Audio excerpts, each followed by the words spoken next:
আসসালামু আলাইকুম। আশা করি সবাই খুব ভালো আছেন। মোবাইল রিপেয়ার বিডি থেকে আমি নাদিম এবং আমার হাতে আপনারা আজকে যে ফোনটা দেখতে পাচ্ছেন এটা হচ্ছে স্যামসাং গ্যালাক্সি নোট 9 এবং স্যামসাং গ্যালাক্সি নোট 9 এর যে অরিজিনাল ডিসপ্লেটা এটার প্রাইসটা কিন্তু খুব বেশি এবং অনেকটাই বেশি, যার রিজনটার কারণে কিন্তু কাস্টমার ভাইরা এই ফোনের ডিসপ্লেগুলো চেঞ্জ না করে বাসায় ফোনগুলো অযত্নে ফেলে রাখছেন প্রায় অনেক বছর যাবত।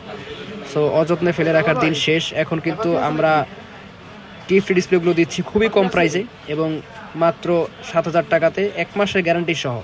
সো অনেকেই শুনে অবাক হচ্ছেন হয়তো, কিন্তু এটা আসলে অবাক হওয়ার কিছুই নাই। 1 মাসের গ্যারান্টি সহ পাচ্ছেন 7,000 টাকাতে স্যামসাং গ্যালাক্সি নোট 9 এর ডিসপ্লে। এবং আপনারা দেখতেই পাচ্ছেন যেটা কালারাইজেশনগুলো ঠিক কীরকম এবং টাচ স্মুথনেস কতটুকু ফাস্ট, একদম সেম টু সেম অরিজিনালটার সাথে কিন্তু খুব অনায়াসে কম্পেয়ার করা যায় এবং এটা কিন্তু খুব অনায়াসে আপনি 1.5 থেকে 2 বছর ইউজ করতে পারবেন। এবং যেহেতু 1 মাসের গ্যারান্টি আছে, সো টেনশন ফ্রি থাকতে পারেন ইনশাল্লাহ। সো সবাইকে ওয়েলকাম রইল। আসসালামু আলাইকুম।